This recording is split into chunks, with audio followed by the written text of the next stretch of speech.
Good morning. कैसे हो आप सभी? बताइए फ्रेंड्स, कैसे हो आप सभी? 26 जुलाई के करंट अफेयर्स आपके सामने लेकर के आ गया हूँ। और जैसा आप सभी स्क्रीन पर देख पा रहे होंगे, सुबह के फिक्स 8 बज चुके हैं। डेली की तरह यह क्लास फिक्स 8 बजे आज भी स्टार्ट हो गई है और डेली 8 बजे ही होती है। आपको बता दूं, बाइलिंगुअल रूप में ये क्लास होती है और सभी स्टेट के सभी एग्ज़ाम, एसएससी, इसके अलावा एमटीएस, सीजीएल, सभी एग्ज़ाम के लिए यूजफुल क्लास है। तो बिना सोचे समझे इस क्लास को मेरे साथ एंड तक देख सकते हो। आपके लिए बहुत ही यूजफुल होने वाली है। इसमें करंट अफेयर्स के अलावा कुछ हिस्ट्री के, जियोग्राफी के, साइंस के क्वेश्चन भी मैं बीच बीच में डालता रहूँगा इसमें।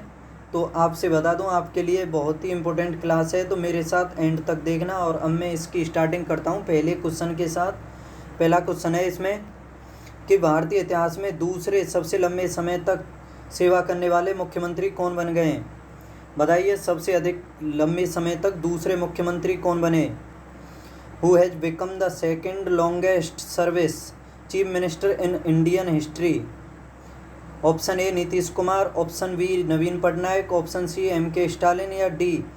तो बता दूं, ये बने नवीन पटनायक। दूसरे सबसे अधिक समय तक मुख्यमंत्री रहने वाले मुख्यमंत्री बन गए नवीन पटनायक। ये उड़ीसा के मुख्यमंत्री हैं और इन्होंने लगातार 23 साल 139 दिनों तक कार्यभार संभाला है उड़ीसा का, और दूसरे मुख्यमंत्री बन गए इस हिसाब से। तो फिर पहले नंबर पर कौन है? पहले नंबर पर बता देता हूँ। ये पहले नंबर पर जो मुख्यमंत्री अधिक समय तक रहने का रिकॉर्ड है, वो सिक्किम के मुख्यमंत्री पवन कुमार चामलिंग के नाम है। पवन कुमार चामलिंग के, जो रहे थे 24 साल 166 दिन तक लगातार, याद रखना। और ये रहे 23 साल 139 दिन या 40 दिन हो गए इन्हें। और इन्होंने जो दूसरे नंबर पर पहले मुख्यमंत्री थे पश्चिम बंगाल के, वो ज्योति बसु का रिकॉर्ड तोड़ दिया है।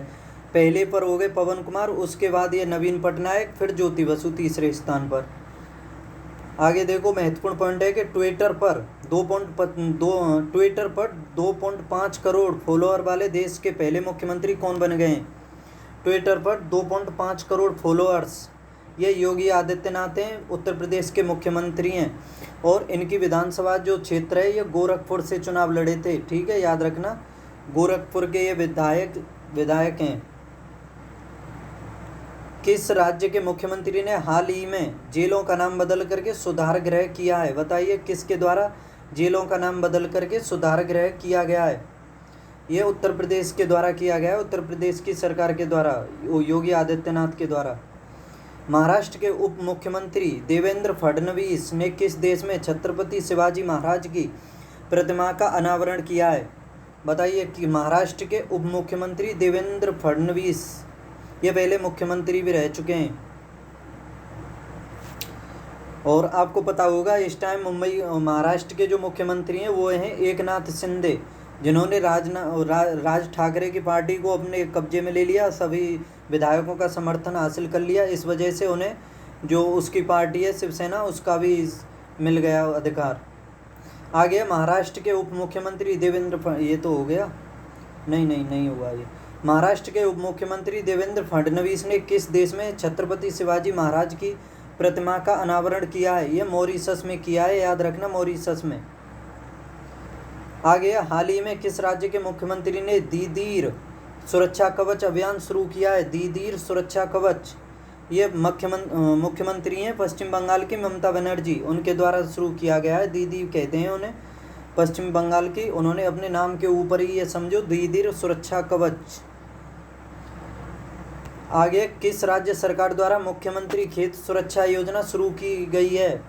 बताइए, किस राज्य सरकार द्वारा या किस राज्य के मुख्यमंत्री द्वारा मुख्यमंत्री खेत सुरक्षा योजना शुरू की गई है? Which state government has announced the launch of मुख्यमंत्री खेत सुरक्षा योजना? Option A Uttar Pradesh, option B Chhattisgarh, option C Jharkhand, option D Madhya Pradesh. तो बता दूं, ये उत्तर प्रदेश सरकार के द्वारा शुरू की गई है। और कृषि विभाग पूरे राज्य में किसानों के कल्याण के लिए मुख्यमंत्री खेत सुरक्षा योजना को लागू करने की तैयारी में है।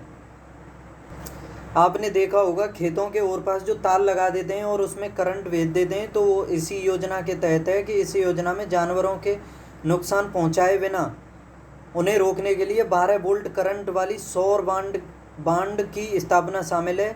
और जब जानवर बाढ़ के संपर्क में आएंगे तो हल्का झटका लगेगा और एक सायरन बजेगा जो प्रभावी रूप से नीलगाय, बंदर, सूअर, जंगली सूअर जैसे जानवरों को खेतों में फसल को नुकसान पहुंचाने से रोकेगा। ठीक है, याद रखना। अब महत्वपूर्ण पॉइंट देखते हैं। किस राज्य सरकार ने लाडली बहन योजना शुरू की है? ये मध्य प्रदेश के द्वारा शुरू की गई है लाडली बहन योजना। ये अच्छे से याद रखना, लाडली बहन मध्य प्रदेश से संबंधित है। और इस योजना में याद रखना कि जो बालिकाएं होती हैं उन्हें उच्च शिक्षा के लिए प्रोत्साहित किया जाता है। आगे, किस राज्य सरकार ने the vision for all school I health कार्यक्रम शुरू किया है? ये गोवा के द्वारा शुरू किया गया है, the vision for all school I health. किस राज्य सरकार द्वारा मेरो रुख मेरो संतति नई हरित पहल शुरू की गई है? मेरो रुख मेरो संतति ये सिक्किम के द्वारा शुरू की गई है। किस केंद्रीय मंत्री ने आर्द्रभूमि संरक्षण के लिए आर्द्रभूमि बचाओ अभियान शुरू किया है? केंद्रीय मंत्री ने आर्द्रभूमि बचाओ अभियान शुरू किया है। भूपेंद्र यादव के द्वारा शुरू किया गया आर्द्रभूमि बचाओ अभियान। आगे क्वेश्चन नंबर 3 है कि किस राज्य में 5वां हेलीकॉप्टर और लघु विमान शिखर सम्मेलन आयोजित किया गया है? बताइए, किस राज्य में 5वां हेलीकॉप्टर और लघु विमान शिखर सम्मेलन आयोजित किया गया है? In which state the 5th helicopter and small aircraft summit has been organised? Option A Uttar Pradesh, option B Rajasthan, option C Tamil Nadu, option D Madhya Pradesh. तो बता दूं, ये मध्य प्रदेश के द्वारा 5वां हेलीकॉप्टर और लघु विमान शिखर सम्मेलन 25 जुलाई 2023 को मध्य प्रदेश के खजुराहो में आयोजित किया गया है। और यह जो शुरू किया गया है, यह आयोजन नागरिक उड्डयन मंत्रालय, मध्य प्रदेश सरकार, Pawan Hans limited, federation of Indian chambers of commerce and industry यानी फिक्की द्वारा यह संयुक्त रूप से किया गया है, इन सभी के द्वारा। और इस शिखर सम्मेलन का उद्घाटन जो मुख्यमंत्री हैं मध्य प्रदेश के शिवराज सिंह चौहान और केंद्रीय नागरिक उड्डयन और इस्पात मंत्री श्री ज्योतिरादित्य सिंधिया द्वारा किया गया है। ठीक है, उत्तर प्रदेश उसके मध्य प्रदेश के मुख्यमंत्री शिवराज सिंह चौहान और नागरिक उड्डयन और इस्पात मंत्री ज्योतिरादित्य सिंधिया के द्वारा इसका उद्घाटन किया गया है। आगे महत्वपूर्ण पॉइंट है कि कौन सा देश एशिया पेट्रोकेमिकल उद्योग सम्मेलन 2023 की मेजबानी करेगा? बताइए, कौन सा देश एशिया पेट्रोकेमिकल उद्योग सम्मेलन 2023 की मेजबानी ये भारत करेगा। भारत अधिकतर 2023 में बहुत मेजबानी कर रहा है, जैसे SCO की मेजबानी की, G20 की मेजबानी की भारत ने। ठीक है, याद रखना। अंडर 17 वर्ल्ड कप भारत में हुआ और ये 2023 का क्रिकेट विश्व कप भी भारत में होने वाला है। किस शहर में पहले इंटरनेशनल क्वांटम कम्युनिकेशन कॉन्क्लेव का आयोजन किया गया है? बताइए, किस शहर में पहले इंटरनेशनल क्वांटम कम्युनिकेशन कॉन्क्लेव का आयोजन ये नई दिल्ली में किया गया है। इंटरनेशनल क्वांटम कम्युनिकेशन कॉन्क्लेव का आयोजन किस भारतीय शहर में दूसरा संयुक्त कमांडर सम्मेलन आयोजित किया गया है? संयुक्त कमांडर सम्मेलन और दूसरा ये भोपाल में, मध्य प्रदेश की राजधानी भोपाल में। किस देश के ऑक्सफोर्ड विश्वविद्यालय में मानव वन्यजीव संघर्ष का पहला वैश्विक सम्मेलन आयोजित किया गया है? बताइए, किस देश के ऑक्सफोर्ड विश्वविद्यालय में मानव वन्यजीव संघर्ष का पहला? ये ब्रिटेन में है। ऑक्सफोर्ड यूनिवर्सिटी आपने पढ़ा होगा, अच्छे से देखा होगा। ये काफ़ी समय तक विश्व की फर्स्ट मतलब पहले नंबर की यूनिवर्सिटी भी रह चुकी है। ऑक्सफोर्ड यूनिवर्सिटी ब्रिटेन में स्थित है। कौन सा भारतीय शहर पुस्तकालय महोत्सव 2023 की मेजबानी करने जा रहा है? बताइए, कौन सा शहर है जिसमें पुस्तकालय महोत्सव 2023 का आयोजन किया जाएगा? Which Indian city is going to host the Library Festival 2023? Option A Chennai, B Mumbai, C New Delhi या डी देहरादून। तो इसका सही जवाब है ऑप्शन सी नई दिल्ली। नई दिल्ली पुस्तकालय महोत्सव 2023 का आयोजन करने जा रहा है। आगे महत्वपूर्ण पॉइंट है कि 28 और 29 अप्रैल 2023 को फूड कॉन्क्लेव 2023 किस शहर में आयोजित किया गया है?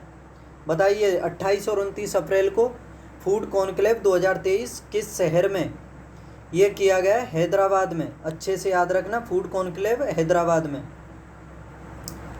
एससीओ युवा लेखकों का संपन्न संपीड़ित बायोगैस सीबीजी पर 2 दिवसीय वैश्विक सम्मेलन कहाँ आयोजित किया गया है? बताइए एससीओ युवा लेखकों का संपन्न संपीड़ित बायोगैस, जिससे सीबीजी भी कहते हैं, पर 2 दिवसीय वैश्विक सम्मेलन कहाँ आयोजित किया गया है? ये किया गया है नई दिल्ली में। किस भारतीय शहर में एससीओ मिलेट्स फूड फेस्टिवल 2023 का आयोजन किया गया है? एससीओ मिलेट्स फूड फेस्टिवल ये मुंबई में किया गया है। और एससीओ की सांस्कृतिक राजधानी है वाराणसी। वाराणसी नरेंद्र मोदी का निर्वाचन क्षेत्र भी है और वहाँ से सांसद हैं नरेंद्र मोदी। आर्थिक सहयोग के लिए भारत स्पेन संयुक्त आयोग का 12वां सत्र कहाँ आयोजित किया गया है? बताइए आर्थिक सहयोग के लिए भारत स्पेन संयुक्त आयोग का 12वां सत्र ये नई दिल्ली में आयोजित किया गया है। आर्थिक सहयोग के लिए भारत स्पेन का संयुक्त आयोग का 12वां सत्र। आगे अब देखो, इसमें साइंस का क्वेश्चन है कि हवा में निम्नलिखित में से किस गैस की उपस्थिति के कारण पीतल का रंग फीका पड़ जाता है? बताइए पीतल का जो कलर है वो फीका किस वजह से पड़ जाता है? ऑक्सीजन की वजह से, हाइड्रोजन सल्फाइड की वजह से, कार्बन डाइऑक्साइड की वजह से, या नाइट्रोजन की वजह से? तो आपको इसमें बता दूं कि जो पीतल है उसका कलर फीका पड़ जाता है हाइड्रोजन सल्फाइड की वजह से। ठीक है, याद रखना, वायु में हाइड्रोजन सल्फाइड की उपस्थिति की वजह से पीतल का रंग फीका पड़ जाता है। निम्नलिखित में से कौन सी एक गैर धातु है जो कमरे के तापमान पर तरल अवस्था में रह सकती है? बताइए कमरे के तापमान पर तरल अवस्था में कौन सी धातु रह सकती है? Option A phosphorus, option B bromine, option C chlorine, या ऑप्शन डी हीलियम। तो आपने पढ़ा होगा कि कमरे के ताप पर रहने वाली तरल अवस्था में अधातु या गैर धातु है ब्रोमीन, और धातु है कमरे के ताप पर रहने वाला पारा, मरकरी या पारा। ठीक है, याद रखना ये कन्फ्यूजन वाला क्वेश्चन है कि अधातु तो है ब्रोमीन जो तरल अवस्था में रहती है कमरे में, ठीक है, और धातु है पारा या मरकरी। ठीक है, अच्छे से याद रखना, धातु पारा, अधातु ब्रोमीन। आगे क्वेश्चन नंबर 5 है, इसमें हाल ही में किस देश ने भारत को सौंपे 105 प्राचीन कलाकृतियां सौंपी हैं? बताइए भारत को किस देश ने 105 प्राचीन कलाकृतियां सौंपी हैं? बताइए recently which country has handed over 105 ancient artifacts to India? बताइए किस देश के द्वारा 105 प्राचीन कलाकृतियां सौंपी गई हैं? Option A Japan, option B Australia, option C Bangladesh, या ऑप्शन डी अमेरिका। तो बता दूं अमेरिका के द्वारा प्राचीन 105 कलाकृतियां भारत को सौंपी गई हैं। आगे महत्वपूर्ण पॉइंट देखते हैं, हाल ही में किस देश ने मधुमक्खियों के लिए दुनिया के पहले टीके को मंजूरी दी है? मधुमक्खी के लिए पहले टीके की मंजूरी अमेरिका के द्वारा दी गई है। अमेरिका की राजधानी वॉशिंगटन डीसी है। और कोई बता सकता है कि अमेरिका के पहले राष्ट्रपति कौन थे? वर्तमान में तो बाइडन है इस टाइम, लेकिन पहले कौन थे? बाइडन से संबंधित ही नाम है, इतना समझ लो, कुछ साउंड सी है बाइडन के नाम में। याद रखना अमेरिका के पहले राष्ट्रपति थे जॉर्ज वाशिंगटन। आगे भारतीय मूल की महिला मनप्रीत मोनिका सिंह किस देश की पहली महिला सिख न्यायाधीश बनी है? बताइए भारतीय मूल की महिलाएं ये मनप्रीत मोनिका सिंह किस देश की पहली महिला सिख न्यायाधीश बनी है? अमेरिका में न्यायाधीश बनी है। किस देश की रहने वाली आर बोनी गैम्ब्रियल ने मिस यूनिवर्स 2022 का खिताब जीता है? बताइए 2022 में मिस यूनिवर्स का खिताब ये अमेरिका की हैं आर बोनी गैम्ब्रियल। तो याद रखना इसे अच्छे से कि 2022 की मिस यूनिवर्स अमेरिका की हैं आर बोनी गैम्ब्रियल। आपको बता दूं कि भारत की तरफ से भी जो मिस यूनिवर्स रह चुकी हैं वो कुल 3 महिला रह चुकी हैं, जिसमें सबसे पहले 1994 में मिस यूनिवर्स का खिताब सुष्मिता सेन ने जीता था। उसके बाद जीता था 2000 में लारा दत्ता ने, और लारा दत्ता के बाद जीता फिर हरनाज संधू ने, शायद 2021 में जीता, हाँ 2021 में ही हरनाज संधू ने जीता था। ये हरियाणा की रहने वाली थी, नहीं हरियाणा या चंडीगढ़ की रहने वाली थी। और इसके अलावा एक प्रतियोगिता और होती है मिस वर्ल्ड, ठीक है। मिस वर्ल्ड में कुल भारत की 6 महिलाएं रह चुकी हैं विजेता। 6 महिलाओं में सबसे पहले जीता था रीता फारिया ने, उसके बाद जीता था ऐश्वर्या राय ने, ठीक है, ऐश्वर्या राय हो गई। और उसके अलावा एक हैं प्रियंका चोपड़ा, मानुषी जिल्लर भी हैं जो सबसे एंड में जीता है मिस यूनिवर्स इंडिया की तरफ से। और 3-4 और हैं, डायना, एक का नाम कुछ ऐसे ही है डायना, और एक और है, आप बताओ और 2 और कौन रह गई हैं, कमेंट बॉक्स में बताओ। आगे इसमें महत्वपूर्ण पॉइंट है, किस देश ने दौड़ने वाली लसिंदा डीमस को 1 दशक बाद ओलंपिक स्वर्ण पदक से सम्मानित किया है? बताइए किस देश ने दौड़ने वाली लसिंदा डीमस को 1 दशक के बाद यानी 10 वर्ष के बाद स्वर्ण पदक से सम्मानित किया है? ये अमेरिका की रहने वाली हैं। आगे अब क्वेश्चन नंबर 6 है, इसमें अमेरिकी नौसेना का नेतृत्व करने वाली पहली महिला कौन बन गई हैं? बताइए अमेरिकी नौसेना का नेतृत्व करने वाली, बताइए। Who has become the first women to lead the US navy? Option A Ann Dunwoody, option B Lisa Franchetti, option C साइलिन हेवर, option D Kristen Marie Griest. तो बता दूं इसका सही जवाब है ऑप्शन बी लिसा फ्रेंचेटी। लिसा फ्रेंचेटी के द्वारा जो अमेरिका की नौसेना है उसका नेतृत्व किया जा रहा है अब, और यह पहली बार है। आगे महत्वपूर्ण पॉइंट है कि फरवरी 2023 में किस राज्य ने पर्यटन में महिलाओं को सशक्त बनाने हेतु संयुक्त राष्ट्र महिला के साथ समझौता किया है? बताइए फरवरी 2023 में किस राज्य ने पर्यटन में महिलाओं को सशक्त बनाने हेतु संयुक्त राष्ट्र महिला के साथ समझौता किया है? ये किया है केरल सरकार ने। MCF रायबरेली हॉकी स्टेडियम का नाम किस महिला खिलाड़ी के नाम पर रखा गया है? ये रानी रामपाल के नाम पर रखा गया है। ये भारतीय हॉकी महिला टीम की कप्तान रह चुकी हैं। किस खेल संघ ने ट्रांसजेंडर महिलाओं को महिला विश्व रैंकिंग स्पर्धा में भाग लेने से प्रतिबंधित किया है? बताइए किस खेल संघ ने ट्रांसजेंडर महिलाओं को महिला विश्व रैंकिंग स्पर्धा में भाग लेने से प्रतिबंधित किया है? आपको बता दूं कि ट्रांसजेंडर और थर्ड जेंडर, इनमें आप कंफ्यूज रहते होंगे। ट्रांसजेंडर का मतलब तो होता है कि जन्म के समय तो उनका लिंग कुछ और था, लेकिन जन्म के बाद मतलब या फिर आगे चल करके उसमें चेंज कर दिया, मतलब जन्म के टाइम लिंग कुछ और बाद में कुछ और।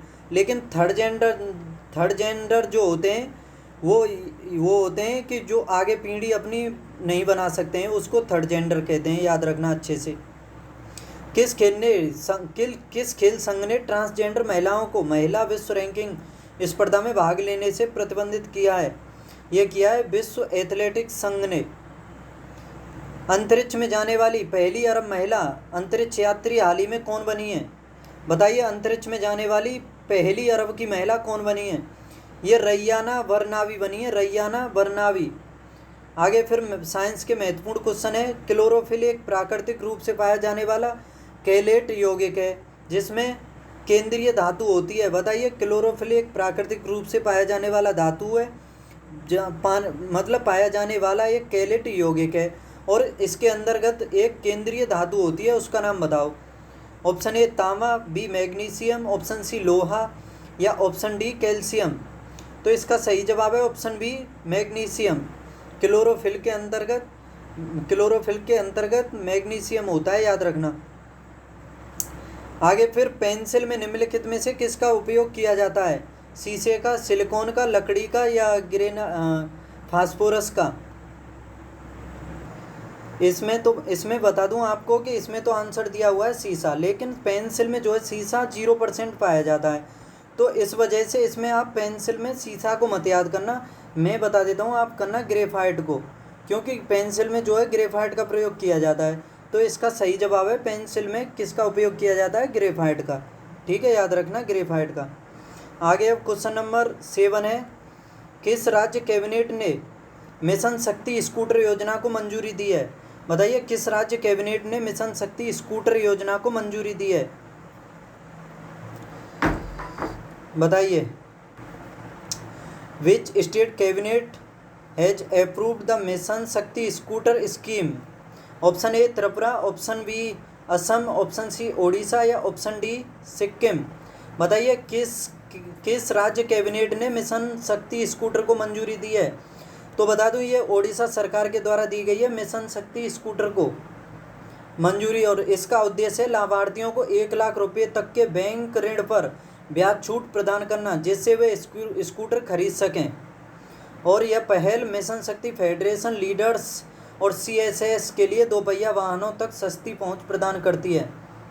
आगे महत्वपूर्ण पॉइंट है, किस शहर में युवा संगम पंजीकरण पोर्टल का शुभारंभ किया गया है? बताइए किस शहर में युवा संगम पंजीकरण पोर्टल का शुभारंभ? ये नई दिल्ली में किया गया है। 2 साल के ब्रेक के बाद किस शहर में काला घोड़ा महोत्सव मनाया गया है? ये मनाया गया है मुंबई में काला घोड़ा महोत्सव, और काला नमक चावल महोत्सव है सिद्धार्थनगर उत्तर प्रदेश से। किस केंद्रीय मंत्री द्वारा डिजिटल भुगतान उत्सव लॉन्च किया गया है? बताइए किस केंद्रीय मंत्री द्वारा डिजिटल भुगतान उत्सव लॉन्च किया गया है? डिजिटल भुगतान ये अश्विनी वैष्णव के द्वारा शुरू किया गया है डिजिटल भुगतान, और ये रेल मंत्री हैं, याद रखना, अश्विनी वैष्णव रेल मंत्री। किस राज्य में भारत का पहला एग्री चैटबॉट अमा कुरसाई लॉन्च किया गया है? बताइए भारत का पहला एग्री चैटबॉट अमा कुरसाई ये ओडिशा में शुरू किया गया है, पहला चैटबॉट अमा कुरसाई। लोकसभा अध्यक्ष ओम बिड़ला ने किस शहर में सुपोषित माँ अभियान का उद्घाटन किया है? सुपोषित माँ अभियान का ओम बिड़ला जो लोकसभा अध्यक्ष हैं, इनके द्वारा सुपोषित माँ अभियान का उद्घाटन कोटा से शुरू किया गया है। कोटा राजस्थान का शहर है। क्वेश्चन नंबर 8 है आगे, न्यायमूर्ति आशीष जितेंद्र देसाई ने किस उच्च न्यायालय के मुख्य न्यायाधीश के रूप में शपथ ली है? बताइए आशीष जितेंद्र देसाई किस उच्च न्यायालय के मुख्य न्यायाधीश बने? Justice Ashish Jitendra Desai has been sworn in as the chief justice of which high court? Option A Kerala उच्च न्यायालय, ऑप्शन बी दिल्ली उच्च न्यायालय, ऑप्शन सी चंडीगढ़ उच्च न्यायालय या ऑप्शन डी जोधपुर उच्च न्यायालय। तो बता दूं इसका सही जवाब है केरल उच्च न्यायालय के मुख्य न्यायाधीश बने हैं ये न्यायमूर्ति जितेंद्र देसाई, और ये 38वें नंबर के हैं, याद रखना। आगे महत्वपूर्ण पॉइंट है, यह क्वेश्चन है साइंस का कि निम्नलिखित में से कौन सी धातु अन्य धातुओं के साथ मिश्रण बनाती है?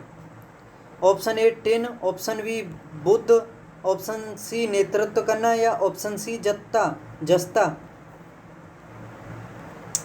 देखो इसमें ऑप्शन कैसे दिए हुए हैं, ऑप्शन इसके अधिकतर सभी गलत हैं और आंसर भी गलत है इसका कि बुध तो बिल्कुल गलत है, बुध तो ग्रह है, ये तो धातु है ही नहीं।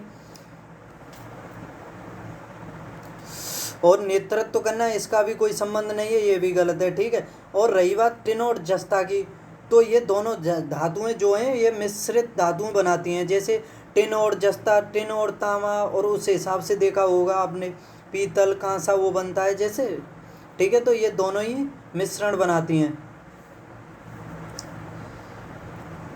आगे न्यायमूर्ति आलोक आराधे को किस उच्च न्यायालय के मुख्य न्यायाधीश के रूप में नियुक्त किया है? बताइए न्यायमूर्ति आलोक आराधे को किस उच्च न्यायालय के मुख्य न्यायाधीश के रूप में नियुक्त किया गया है? आलोक आराधे को, ये तेलंगाना के बनाए गए हैं। किसे मद्रास उच्च न्यायालय के न्यायाधीश के रूप में नियुक्त किया गया है? मद्रास उच्च न्यायालय के न्यायाधीश के रूप में विक्टोरिया गौरी को नियुक्त किया गया है।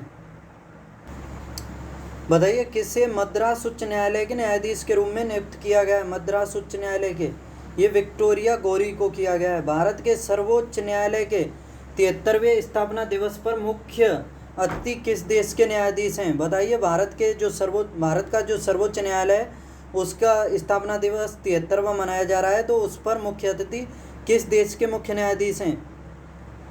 ये हैं सिंगापुर के मुख्य न्यायाधीश।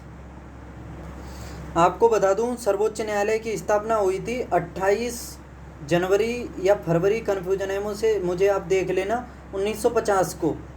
ठीक है, इसकी सर्वोच्च न्यायालय की नई दिल्ली में स्थापना हुई थी, तो उस हिसाब से 2023 में 73वां उसका स्थापना दिवस मनाया गया है। और डी वाई चंद्रचूड़ इसके मुख्यमंत्री हैं, वो मुख्य न्यायाधीश हैं।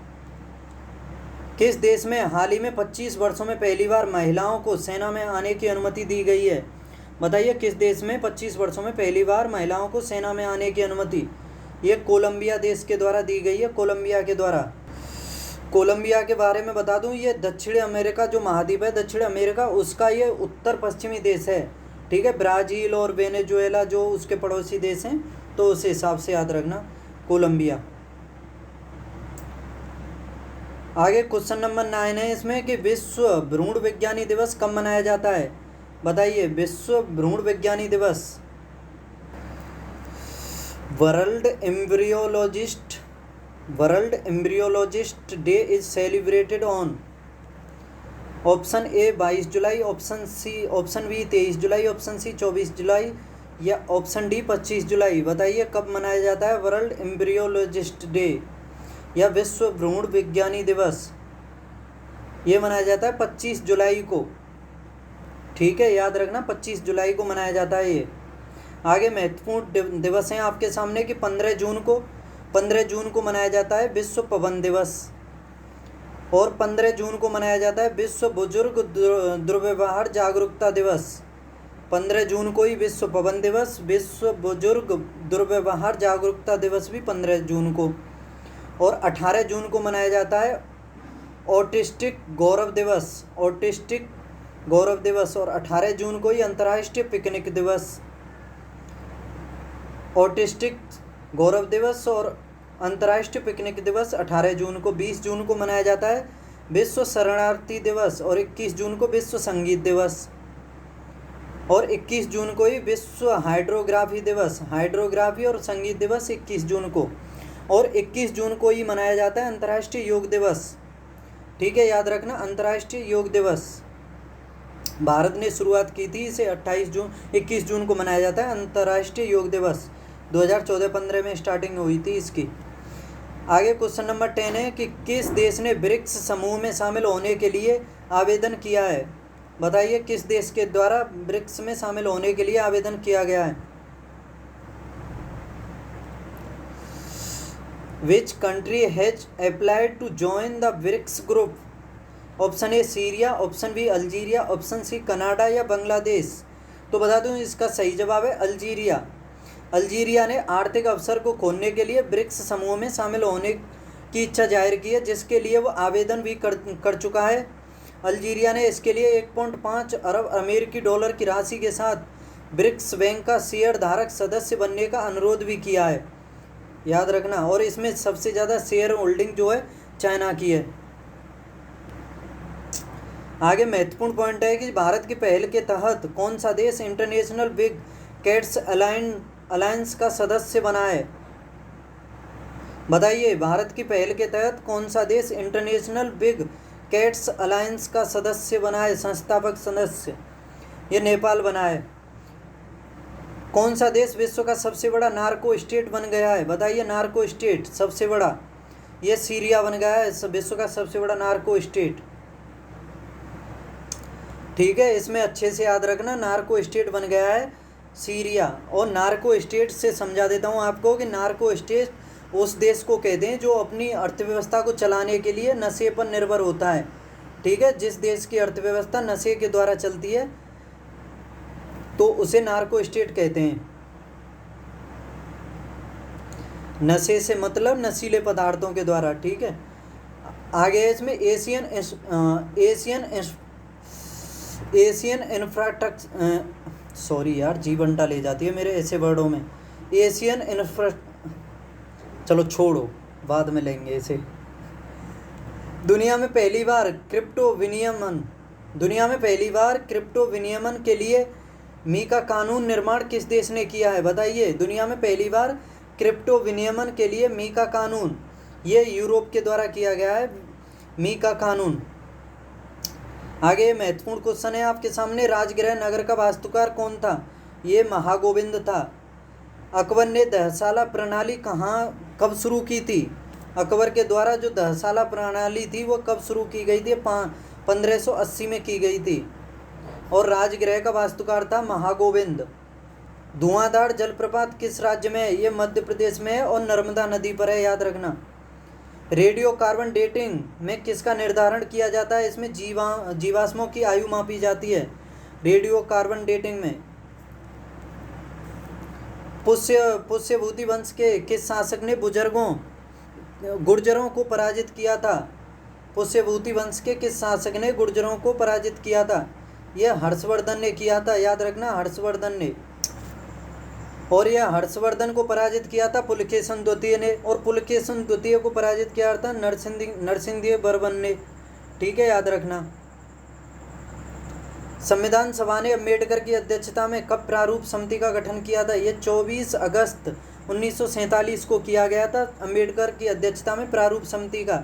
ये उसके अध्यक्ष थे और उसमें प्रारूप समिति में कुल 7 सदस्य थे, अध्यक्ष सहित। इसके अलावा थे, बताता हूँ 7 सदस्यों के नाम, तो याद रखना। इसमें पहले तो हो गए भीमराव अम्बेडकर, उसके अलावा दूसरे थे इसमें डीपी खेतान सिंह, इनकी मृत्यु हो गई थी तो इनके स्थान पर बने थे टीटी कृष्णमाचारी, ठीक है, दूसरे टीटी कृष्णमाचारी हो गए। तीसरे थे, फिर इनके बाद थे बीएल मित्रा ने रिजाइन दे दिया था, तो इन्होंने रिजाइन दे दिया, तो इसके बाद बने थे माधवराव। और चौथे थे केएम मुंशी, 5 में थे केएम मुंशी हो गए, 5 में थे मोहम्मद सादुल्ला, और 6 में थे गोपाल स्वामी अयंगर, और 7 में थे कृष्ण स्वामी अय्यर, ठीक है। ये थे संविधान सभा के 7 सदस्य। तो दोस्तों ये जो प्रारूप समिति थी ये 24 अगस्त 1947 को बनी। तो आज की क्लास में इतना ही रखता हूँ। बताइए कैसी लगी आज की क्लास। 26 जुलाई के करंट अफेयर्स मैंने आपके सामने देखे। कल मिलता हूँ फिर 27 जुलाई के करंट अफेयर्स के साथ, फिक्स सुबह 8 बजे। अगर चैनल को सब्सक्राइब नहीं किया है तो प्लीज़ चैनल को सब्सक्राइब कर लें, नोटिफिकेशन भी ऑन कर लें, जिससे कि क्लास का नोटिफिकेशन आपको टाइम टू टाइम मिलता रहे। और टाइम से सुबह मिलते हैं अब फिक्स 8 बजे करंट अफेयर्स 27 जुलाई के साथ। तब तक के लिए पढ़ते रहिए, हंसते मुस्कुराते खेलते कूदते रहिए। बाय।